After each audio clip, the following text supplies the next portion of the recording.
Salut mes bombes, j'espère que vous allez bien. Aujourd'hui, on va parler alimentation. J'ai décidé de vous faire une fac, foire aux questions. Donc, cette semaine, je vous ai demandé de me poser ces fameuses questions portant sur l'alimentation. Alors, je vais y répondre sans exception. Est-ce que vous êtes prêts? Est-ce que vous êtes prêtes? Alors, on y va. Question numéro 1. J'ai IDM64 qui me demande: quel est le produit énergétique à consommer pour avoir la pêche pendant le sport? Alors, personnellement, pendant mes séances de sport, je consomme des BCAA. C'est des acides aminés. Ça permet à mon muscle d'avoir une meilleure récupération, de ne pas être fatigué pendant la séance. Et en même temps, on va lui apporter les meilleurs nutriments qu'il faut pour qu'il se construise et qu'il soit performant. Voilà. Donc, les BCAA, des acides aminés, top. Question numéro 2, j'ai Laetitia qui me dit: coucou Mélanie, comment perdre la graisse située sur la sangle abdominale? Alors là, parlons peu, parlons bien.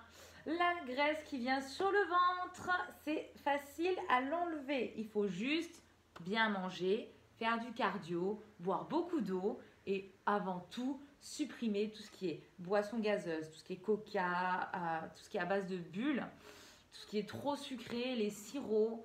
Voilà, attention, faites attention aux jus de fruits que vous consommez, tout ce qui est en briques, en boîte, sachez que à un moment donné, ça se dénature et ils mettent du sucre. Donc voilà, les conservateurs aussi, mais ça ce sera pour plus tard.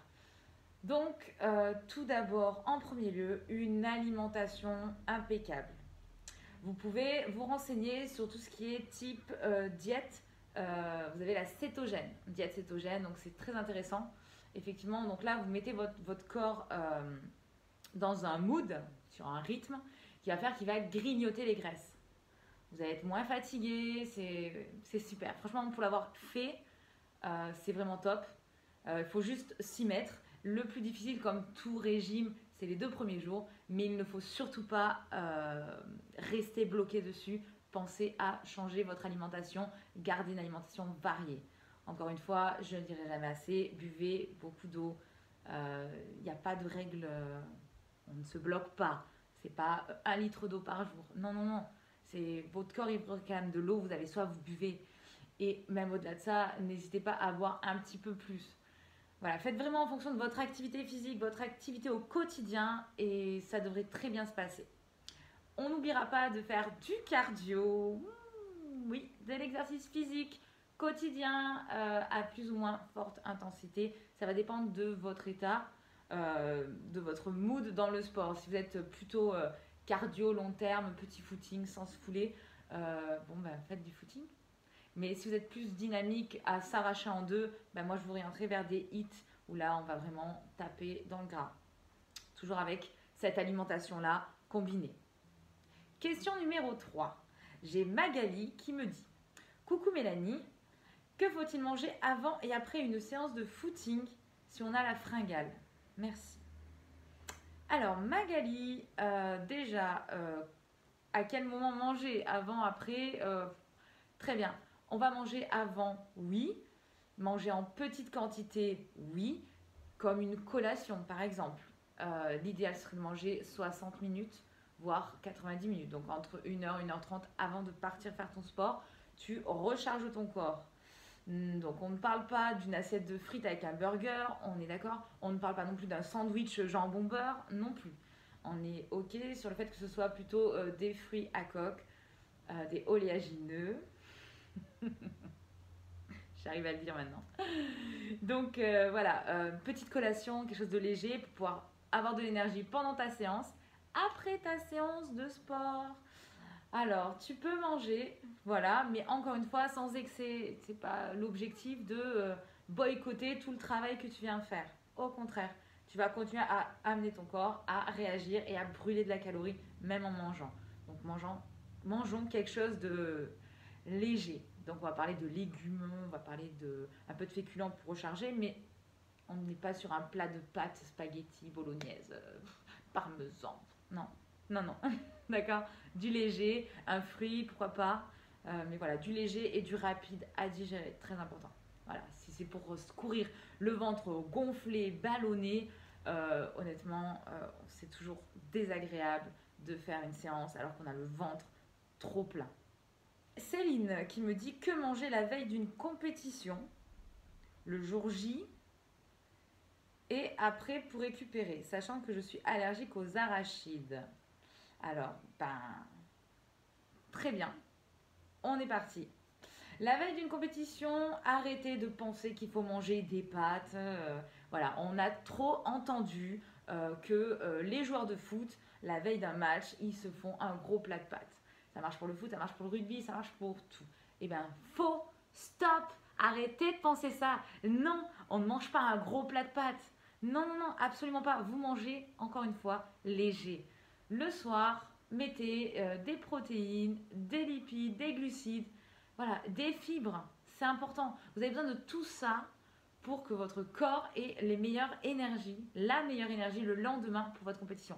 Déjà que vous ne soyez pas trop fatigué parce que vous n'avez pas mal dormi. Forcément, quand on mange trop, on a le sommeil pas tranquille. Ok? Donc déjà, le soir, la veille de la compète, vous faites un repas léger. L'idéal, personnellement, je vous dirais de prendre des légumes, un tout petit peu de féculents, histoire d'accompagner, et une source de protéines. Voilà, protéines animales, végétales, ça dépend de votre rythme d'alimentation. Ça, c'est vous qui gérez ça. Mais moi, je serais plus tentée de faire poisson-légumes. Voilà. Ensuite, le jour J, un petit déjeuner léger, histoire d'accompagner la suite de l'énergie que vous avez emmenée dans votre corps la veille. Donc pareil, une petite source flocons d'avoine, fromage blanc, des fruits. Donc attention, prenez des fruits plutôt légers à digérer, fruits rouges, c'est pas mal, c'est bon. Et pourquoi pas même une demi-banane, voilà. Pas une banane entière, une demi-banane. Vous accompagnez ça dans votre muesli, flocons d'avoine, yaourt maigre. Et voilà, donc ça sera un bon petit déj. Et ensuite, après la compétition en question, après la compète, là, on va se faire quelque chose de léger, encore une fois, base de légumes. Vous reprenez des féculents complets, c'est intéressant. Voilà, riz complet, pâte complète. Après, vous avez le riz rouge qui est très bien aussi. Voilà. Mettez des glucides intéressants pour votre corps. Voilà. Et pas besoin de mettre de crème fraîche, par exemple. Ça, c'est des choses qui vont pas être utiles. Voilà, même en récupération. Cinquième question, j'ai Gulliver qui me dit: coucou Mélanie, est-ce que tu pratiques la chrononutrition? C'est très bien. Alors, la chrononutrition, mon avis perso, c'est une bonne idée. C'est quelque chose de très intéressant.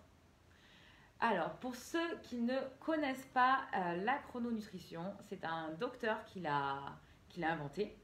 Et en gros, vous mangez en fonction de votre rythme biologique. Alors là, vous allez me dire, mais alors je sais pas c'est quoi mon rythme biologique. Actuellement, c'est crêpes le matin avec Nutella. À midi, c'est steak frites, burger et tiramisu. Et le soir, ouais, c'est salade, yaourt. Eh ben non, c'est pas ça. En rythme biologique, c'est clairement, c'est l'énergie que votre corps a besoin d'avoir pour valider la journée. Donc le matin, on va prendre tout ce qui est plutôt féculent, des choses un peu plus lourdes en sucre, mais toujours des sucres intéressants. Donc ça va être flocons d'avoine, muesli, vous mettez du fromage parce que c'est des bonnes graisses, votre corps a besoin de gras. Donc fromage, beurre. Un exemple de petit-déj quand vous êtes sur de la chrononutrition, ça va être pain, beurre, fruits. Voilà, pain blanc, plus que pain complet, par rapport à ce type de programme. Et en deuxième lieu, sur le midi, vous aurez des féculents en petite quantité avec des légumes en petite quantité et une source de protéines légère type viande blanche. Donc on parle de poulet, on parle de dinde. Vous avez du lapin aussi qui est suggéré. Et ensuite le soir, là par contre, le soir, zéro glucides les gars. Ça va être légumes et poissons. Légumes, poissons blancs. Voilà. Merlu, colin, cabillaud, vous avez l'embarras du choix. Tout ça parce que le poisson, c'est une protéine qui se digère rapidement. et accompagné de fibres, c'est parfait, quoi. Par rapport à votre schéma corporel biologique, c'est ce qu'on recommande. C'est ce que recommande le docteur. Voilà. D'ailleurs, c'est le docteur Alain Delabo. Voilà. N'hésitez pas à regarder ses vidéos, c'est intéressant. Il fait des recherches, non, c'est cool. Et personnellement, je l'ai eu pratiqué et j'ai eu des très bons résultats. Voilà. Mais je suis gourmande. Alors c'est difficile. Donc là, je ne fais pas la chrononutrition à l'instant T actuellement. Question numéro 6, Carline. Coucou, moi, c'est comment perdre du poids efficacement et surtout durablement, sachant que ce qui est très difficile pour moi, c'est le sucre qui est devenu un addictif depuis mon arrêt du tabac. Du coup, je fais un peu le yo-yo. Très bien. Alors, Carline, je vais faire comme dans mes coachings. Ton rapport avec le sucre, c'est normal. On est des filles et on a le système hormonal qui est très sensible. Et on est psychologiquement tenté d'aller vers du sucre dans 98% des cas. Alors, première étape. Est-ce que, d'après toi, tu manges tes émotions? Ça, c'est la clé principale lorsque je fais un travail avec mes clientes. Est-ce que vous mangez vos émotions? C'est une des premières questions que je pose. Voilà, il faut savoir analyser à quel moment tu vas t'approcher de la nourriture, tu vas t'approcher du frigo. Après, on va voir qu'est-ce qu'on va mettre dans le frigo pour limiter la casse. Le temps de faire le travail sur ce pourquoi tu viens chercher la nourriture, en compensation du plaisir, du bien-être. Voilà. Donc ça, c'est important de trouver, analyser et mettre le point, dire voilà, mon travail me stresse, quand je suis pas bien, je vais prendre une paquet de gâteaux. Ok, on va pas pouvoir enlever ton stress tout de suite. Par contre, ton paquet de gâteaux, on va plus le prendre. À la place, on va s'accorder soit des noix, des amandes ou un fromage blanc, entre autres. Ça démarre comme ça. Donc, étape 1, est-ce que tu es une mangeuse d'émotions? Est-ce que tu manges tes émotions? Une fois ça, on a trouvé d'où ça venait. On va travailler sur les motifs et on va aussi travailler sur ce qui va se passer dans ton frigo, dans ton assiette et dans ton estomac. Ensuite, je vois que tu me dis que tu as arrêté de fumer et ça a été un événement de compensation d'aller chercher le sucre. Donc clairement, tu as eu besoin d'apporter quelque chose à ta bouche. Comme les enfants, dans l'apprentissage des goûts, l'apprentissage du toucher, des humeurs, les bébés, les nourrissons touchent, mettent tout à la bouche et c'est normal, ça fait partie de leur apprentissage de vie. Donc ça, on ne régresse pas à nous, non. On a arrêté la cigarette, mais on ne va pas la remplacer avec quelque chose. On va au contraire changer sa vie, changer son mode de consommation, son mode de vie, son rythme. Voilà. Donc clairement, plus de cigarettes. Mais c'est pas parce qu'il n'y a plus de cigarettes qu'il faut mettre plein de chocolat. Voilà. Donc, le sucre addictif. Ok, donc d'abord, première étape, on travaille sur ses émotions. Deuxième étape, on remplace tout ce qui est trop facile d'accès, comme les pépitos, les gâteaux, tous ces trucs un peu berk. Non, je dis berk. En fait, c'est trop bon. Mais votre corps, il n'est pas capable de gérer tout ça. C'est impossible. En plus, c'est des sucres qui sont industriels, donc juste tellement mauvais pour la santé. Mais ça, je vous apprends rien. Vous avez dû voir des milliards de reportages à la télé. Donc voilà, ça, chacun a ses idées. Donc, on va prendre des collations. On va peut-être augmenter sa prise de repas pour pas avoir cette sensation de faim. Donc déjà, ce ne sera pas de la faim. Et pour les motifs, l'émotion, on va remplacer tout ce qui est gâteau bonbon par des fruits à coque, amandes, noix, noisettes, un peu de raisin sec. Vous faites des petits mélanges. C'est très sympa, c'est super bon. Et ça vous calme, mine de rien. Vous prenez le temps de manger et ça passe. Voilà, vous avez cette sensation de sucre et d'accomplissement, mais voilà, vous n'avez pas besoin d'y retourner 30 minutes après. Alors que quand vous avez un paquet de gâteaux, vous savez qu'il est ouvert et vous culpabilisez déjà d'en avoir mangé un. Et là, dans beaucoup de cas, vous vous dites, foutu pour foutu, j'ai le paquet de gâteaux qui m'appelle, j'y vais. Donc ça, vous allez avoir du mal à lutter contre ça si vous avez le paquet de gâteaux avec vous. Donc, plus de paquet de gâteaux. Ok. Vous préparez vos petites collations.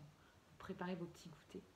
Vous savez qu'aujourd'hui, vous avez envie, vous êtes potentiellement capable de craquer 3 fois. Vous préparez 3 petits pots avec dedans une dizaine d'amandes, une dizaine de noix, par exemple. Voilà. Ok. Ensuite, j'ai Cécile. Super intéressant, Cécile. Sachant que je suis végétarienne, 5 fruits et 5 légumes par jour, c'est pas trop de sucre et trop de fibres. Alors, les enjeux économiques, on en parle.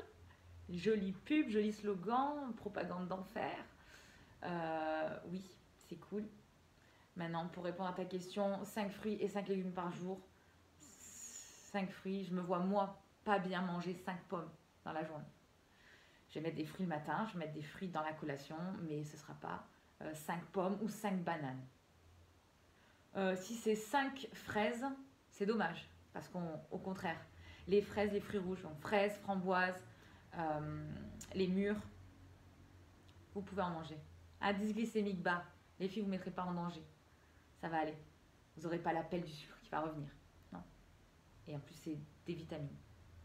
Voilà. Pour les légumes, 5 légumes par jour. Tu mets des légumes le midi, tu mets des légumes le soir. Tu mets une courgette le midi, tu mets une courgette le soir ou des haricots verts le soir. Personnellement, je pense que 5 fruits et 5 légumes par jour, c'est juste un gros coup de publicité pour faire vendre et consommer. Et aussi, le bon côté des choses, c'est pour essayer d'orienter les gens vers une alimentation peut-être plus saine que sur une alimentation, comme on dit, industrielle. Voilà. Donc, c'est pas trop de glucides, c'est pas trop de fibres. Mais après, voilà, encore une fois, 5 pommes, on va arrêter tout de suite. 5 bananes. Tu manges pas que ça. T'as des vrais repas. Donc, à voir. Vraiment, sur cette question-là, moi je me prononcerai juste en disant que je ne mange pas 5 fruits et 5 légumes par jour, mais je mange plusieurs fruits, plusieurs légumes par jour, selon mon envie, selon mon rythme biologique de comment j'ai envie de mettre mes plats, mes repas dans ma journée. Voilà. Numéro 8, Naniquin 2018. Coucou Mélanie, que faut-il privilégier le matin pour avoir la pêche toute la journée? Et bien c'est très simple, protéines, lipides, glucides. Il y a juste la bonne dose. Donc on va prendre des protéines type des œufs au plat, glucides, flocons d'avoine par exemple, avec des fruits rouges. Et les lipides, ça peut être une petite touche de beurre. Vous faites un joli pancake, vous pouvez même faire... vous faites un bol de muesli, voilà. Vous mettez du fromage blanc, encore une fois, vous avez des milliards de recettes. Et d'ailleurs, je vous en donnerai quelques-unes avec grand plaisir. Vous pouvez vous faire des petits déjeuners énergétiques. Voilà, ça c'est top. Vous aurez une journée de folie, en pleine forme. Question numéro 9. Gwen qui me demande quels sont les aliments qui peuvent remplacer le beurre, le sucre, le sel.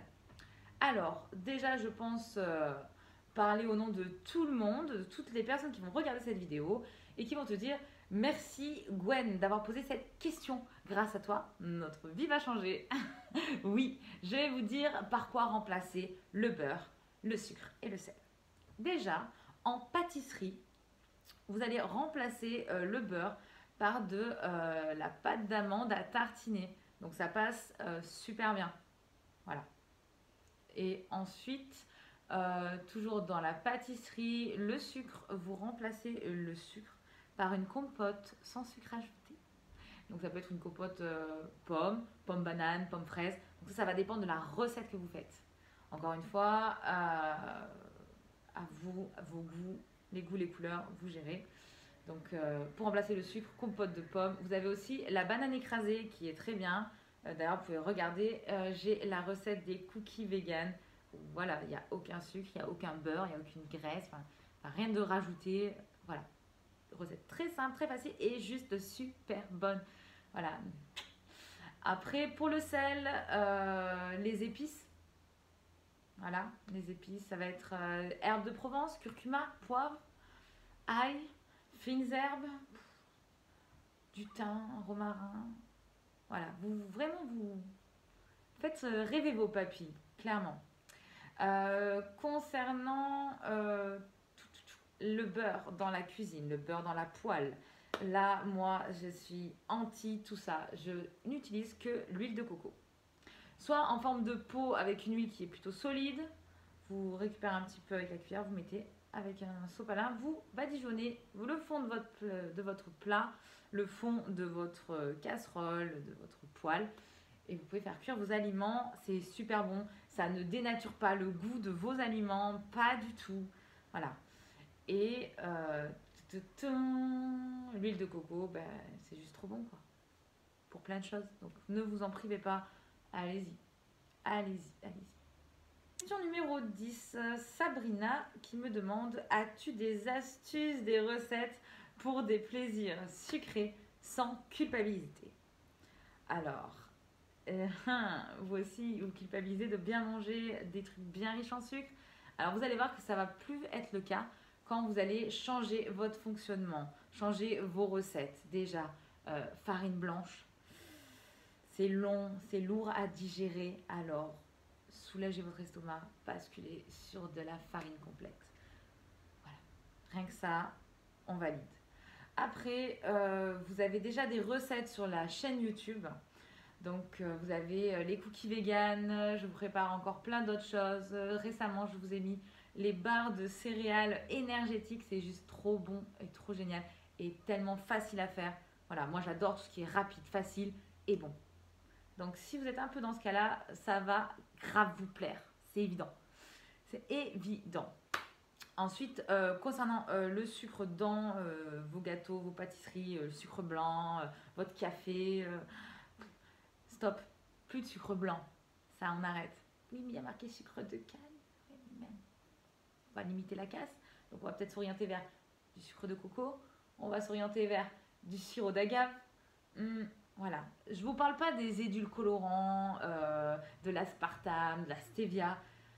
Ça, c'est encore quelque chose où je ne me prononce pas parce que chacun fait comme il le sent. Il y a des études qui prouvent certains trucs. Donc, n'hésitez pas à être curieux. Perso, sirop d'agave, c'est très bien. Indice glycémique faible. Voilà. Et si vous voulez un peu plus de sucre, mais qui soit aussi facile à digérer, facile à absorber, à assimiler, vous avez encore une fois le miel. Le miel, miam, miam, miam. Là, c'était la dernière question. Donc, si cette FAQ vous a satisfait, si vous avez eu des réponses, même pour ceux qui n'ont pas posé de questions et qui voient cette vidéo, n'hésitez pas à lâcher un petit commentaire. Si vous avez d'autres questions, vous pouvez commenter, me poser vos questions. Je lis tous vos commentaires, je réponds à tous vos commentaires. Dans tous les cas, je vous dis à très bientôt pour la prochaine FAQ. J'ai hâte de lire vos prochaines questions sur le prochain sujet. Voilà. Et mes bombes, n'oubliez pas de vous abonner à ma chaîne YouTube, Coach Mélanie Lopez. Vous cliquez sur la petite cloche là, en bas. Comme ça, vous aurez toutes les notifications dès que je publie une nouvelle recette, super diète, super rapide, super facile. Donc voilà, vous ne louperez rien. Et surtout, si cette vidéo vous plaît, n'hésitez pas à la partager autour de vous, sur les réseaux sociaux. À très bientôt. Ciao, ciao!